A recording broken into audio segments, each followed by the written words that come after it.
শুরু করছি হক কথা। দেখুন, আজকে কসবাতে যা হলো, মাস্টারমশাইকে ধরে বেধড়ক পেটালো পুলিশ, আর সেই পেটানির পর কলকাতা পুলিশের কমিশনার মনোজ বর্মা কি বললেন? মনোজ বর্মা বললেন যে দেখুন, আমরা মারিনি, মাস্টারমশাইরা আগে আমাদের মেরেছে, তারপর আমরা ওই হালকা লাঠি চেপেছি। এই হালকা লাঠির অর্থ কি? হালকা লাঠির অর্থ মাস্টারমশাইয়ের পা ভেঙেছে, 2 মাস্টারমশাই হাসপাতালে ভর্তি হয়েছে।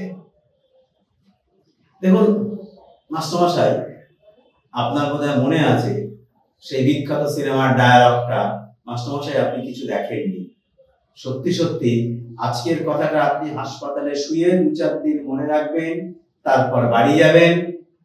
তারপর তৃণমূল কংগ্রেসের কোনো একজন ছোট নেতা গিয়ে আপনার বাড়িতে গিয়ে বলে আসবে, মাস্টারমশাই আপনি আসলে কিছুই দেখেননি, আপনার যা হয়েছে আপনি তা ভুলে যান, আপনি আমাদের দয়ায় চাকরি পেয়েছিলেন, আমাদের আপনি কিছু টাকা দিয়েছিলেন ঠিকই, কিন্তু সেই টাকা কিন্তু যথেষ্ট নয়। এই এত বছর চাকরি করে আপনি যে টাকাটা পেয়েছেন, তাতে যদি আপনার পায়ের একটু হাড় ভেঙেই যায়, ক্ষতি কি বা? সত্যি সত্যি মাস্টারমশাই আপনি কিছু দেখেননি, কিন্তু মাস্টারমশাই আপনাকে মনে রাখতে হবে, আপনি শাসক দলের চোখ খুলে দিলেন কোথা থেকে? আন্দোলনের ঝাঁজ আরো বাড়বে, আপনারা যা বলছেন, হুমকি দিচ্ছেন, তাতে আন্দোলনের ঝাঁজ আরো বাড়বে, সেটা সবাই জানে। আন্দোলনের ঝাঁজ আরো বাড়বে, যতদিন না পর্যন্ত আপনারা বেতন পাচ্ছেন, ততদিন পর্যন্ত আন্দোলনের ঝাঁজ বাড়বে। এরপরে যতদিন না পর্যন্ত যোগ্য অযোগ্য আলাদা করা হচ্ছে, তারপর আরো ঝাঁজ বাড়বে।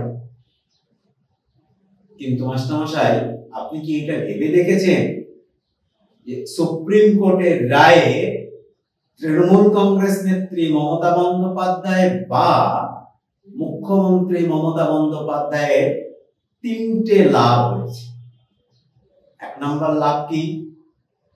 1 নম্বর লাভ হচ্ছে স্কুল সার্ভিস কমিশনের দরজা খুলে গেছে,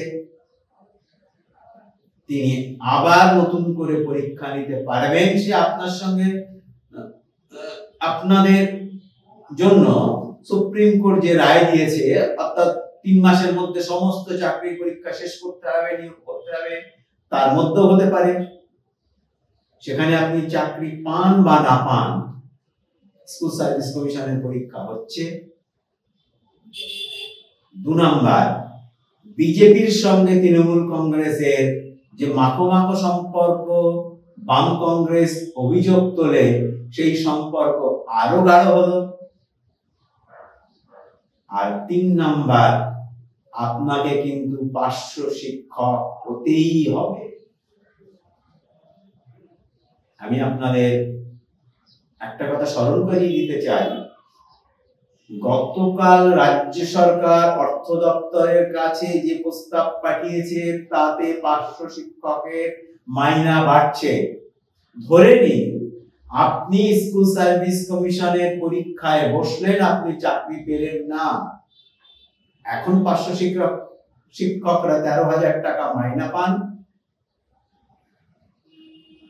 যদি সরকার সেই টাকাটা 40, 45, 50 নিয়ে যায় আর আপনাকে পার্শ্ব শিক্ষক করে দেয়, আর আপনি যদি স্কুল সার্ভিস কমিশনের পরীক্ষায় বসে চাকরিটা না পান, তাহলে আপনাকে সংসার চালাতে গিয়ে ওই পার্শ্ব শিক্ষকই হয়ে থাকতে হবে।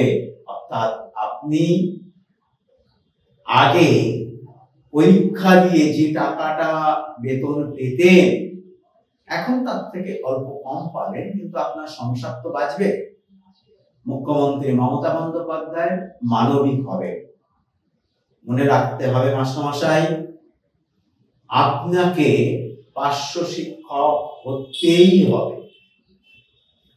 একটা কথা আমি আপনাদেরকে পরিষ্কার করে বলতে চাই যে এতদিন ধরে এই যোগ্য অযোগ্য হাইকোর্টের মামলা, বিচারপতি অভিজিৎ গঙ্গোপাধ্যায়ের মামলা, বিচারপতি বিশ্বজিৎ বসুর এজলাসে মামলা, বিচারপতি অমৃতা সিনহার এজলাসে মামলা, তীর্থঙ্কর ঘোষের এজলাসে মামলা, সৌমেন সেনের এজলাসে মামলা, এই এত সব মামলা ঘুরে এতকাল পর স্কুল সার্ভিস কমিশনের কিন্তু জটটা কাটলো।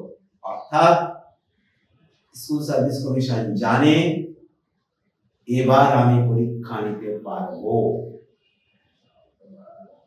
কিন্তু কত আসনে পরীক্ষা হবে, কতগুলো স্কুল আছে, কতটা শূন্য আসন আছে, সেই সংখ্যাটা মোটামুটি একটা পরিষ্কার ধারণা পাওয়া যায়। তার কারণটা হচ্ছে এবার আপনি যদি দেখেন তাহলে মাধ্যমিকের চেয়ে উচ্চ মাধ্যমিক পরীক্ষার খাতা দেখার হার অত্যন্ত কম।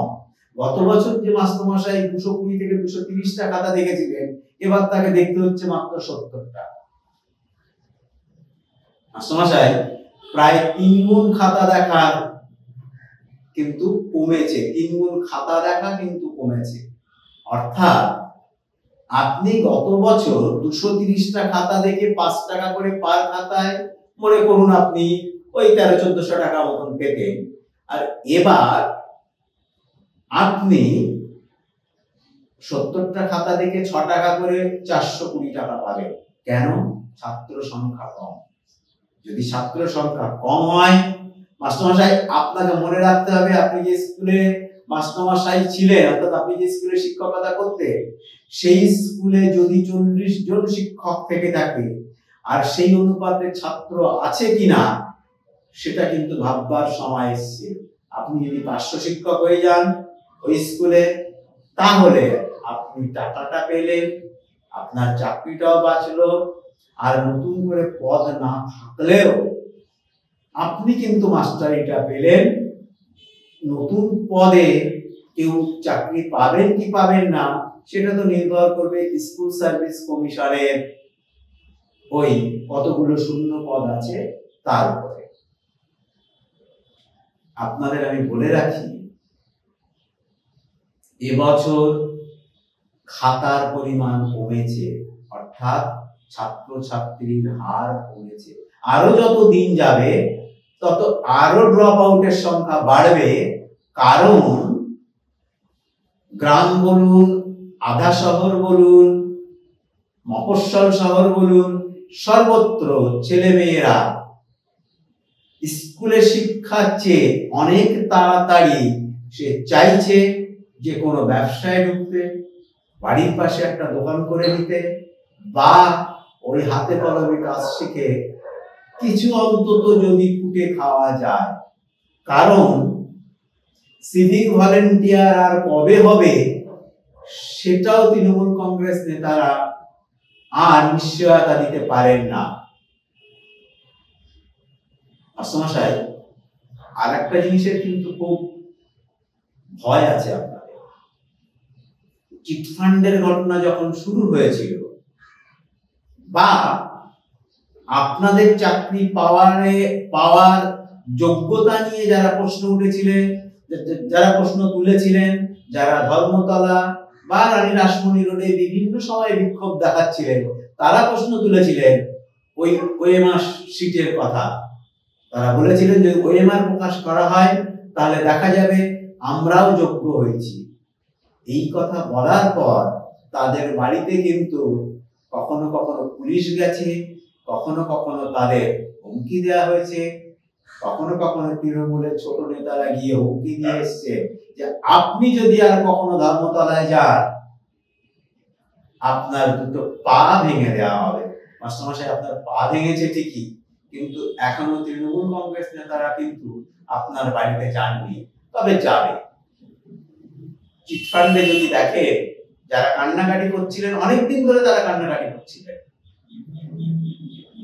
তারা নবান্নের সামনে বিক্ষোভ দেখিয়েছিলেন, লাঠি খেয়েছেন, মার খেয়েছে, বৃষ্টি রোদ বৃষ্টি ঝড়ে তারা পুলিশের হাতে ডান্ডা খেয়েছেন, জল কামান ছোড়া হয়েছে তাদের দিকে। তারপর তাদের বাড়িতে তৃণমূল কংগ্রেস নেতারা গেছেন, গিয়ে বলেছেন আর যদি কখনো আপনি যান তাহলে কিন্তু আপনার পা ভেঙে দেওয়া হবে। তারপর আন্দোলন আস্তে আস্তে থিতিয়ে গেছে। মমতা বন্দ্যোপাধ্যায় বুঝেছেন এই আন্দোলন আর হবে না, আমাকে বাঁচিয়ে রাখতে হবে আমার নিচু তলার ওই কর্মীদের যারা ওই টাকা খেয়েছিলেন, তারা বাঁচিয়ে রাখলে আমার সোনায় সোহাগা। আমি খুব ছোট্ট করে বলি, মমতা বন্দ্যোপাধ্যায়ের এখন কিন্তু সত্যি সত্যি বৃহস্পতি ভীষণ তুলবে, তৃণমূল কংগ্রেসের বৃহস্পতি ভীষণ তুলবে। কারণ এই ইস্যুতে কিন্তু তৃণমূল আর বিজেপি, তৃণমূল কংগ্রেসের সঙ্গে বিজেপির সখ্যতা অনেকখানি বেড়েছে। কেন বেড়েছে? আচ্ছা আপনি আমায় বলুন, গতকাল সুপ্রিম কোর্ট দুটো বড় ভার্ডিক্ট দিয়েছে। একটা হচ্ছে আমাদের রাজ্যে, তার আগের দিনে আমাদের রাজ্যে স্কুল সার্ভিস কমিশনে অর্থাৎ মন্ত্রিসভায় যে সিদ্ধান্ত হয়েছিল সেই সিদ্ধান্ত নিয়ে সিবিআই তদন্ত হবে কিনা। আর একটা ভার্ডিক্ট হচ্ছে যে রাজ্যপাল বিল আটকে রাখেন। এই যে রাজ্যপাল বিল আটকে রাখেন, দেখা যাচ্ছে বাংলা, কেরল এবং তামিলনাড়ু আর কর্ণাটক, এই চার রাজ্যে বিভিন্ন সময়ে বিল আটকে রেখেছেন রাজ্যপালরা, অথচ সুপার নিউমেরারি পদ অর্থাৎ অতিরিক্ত শিক্ষক পদ তৈরির জন্য রাজ্যপাল সেই বিল সই করে দিলেন। শাসক দল, বাংলার শাসক দল বারবার বলে যে রাজ্যপাল আমাদের বিল আটকে রেখেছে, তাই এই বিলটা পাস করা যাচ্ছে না, তাই এই কাজটা করা যাচ্ছে না, তাই ওই কাজটা করা যাচ্ছে না, কেন্দ্র আমাদের টাকা দিচ্ছে না। কিন্তু গতকাল বিচারপতি সঞ্জীব খান্না বলেছে মন্ত্রিসভায় পাশ হওয়া অতিরিক্ত শূন্য পদ সাংবিধানিক, অর্থাৎ রাজ্যপাল সেই বিলে সই করেছেন। ভাবুন, যে রাজ্যপাল রাজ্য সরকারের বিল আটকে রাখে, সেই রাজ্যপাল মন্ত্রিসভায় পাস হওয়া এত কিছু জানা সত্ত্বেও যে এত আন্দোলন হচ্ছে, এত শিক্ষকদের নিয়ে আন্দোলন হচ্ছে, এত দুর্নীতির অভিযোগ উঠছে, তা সত্ত্বেও তিনি অতিরিক্ত পদের জন্য সই করেছে। অর্থাৎ মমতা বন্দ্যোপাধ্যায়ের সঙ্গে আরো ঘনিষ্ঠ হয়েছেন বিজেপির নেতারা। আমি বলবো এইটা অস্বীকার করার কথা, এইটা অস্বীকার করার হিম্মত শুভেন্দু অধিকারী, সুকান্ত মজুমদার, দিলীপ ঘোষদের নেই। তারা যতই বলুন না কেন, তারা যতই, ইভেন আজকের ওই প্রাক্তন বিচারপতি অভিজিৎ গাঙ্গুলি, তিনিও এটা নিয়ে কোনো প্রশ্ন তুলবেন না। তার কারণ তিনি জানেন এ রাজ্যে তৃণমূল কংগ্রেস যদি ক্ষমতায় না থাকে, তাহলে বিকল্প হিসেবে ক্ষমতায় আসবে বাম কংগ্রেস জোট। আমি প্রথম দিন বলেছিলাম, আবার বলি, যত যাই কিছু হোক না কেন, বিজেপি এ রাজ্যে যদি ঠিকঠাক অর্থাৎ হিন্দুত্বের তাস খেলতে পারে, তাহলে 80 থেকে 83টার বেশি আসন পাবে না বিধানসভায়। আর যদি বিজেপির মতুয়া ভোট এই তাস খেলে যেতে পারে, তাহলে খুব বেশি হলে 30 থেকে 33টা আসন বিজেপি পাবে। নমস্কার।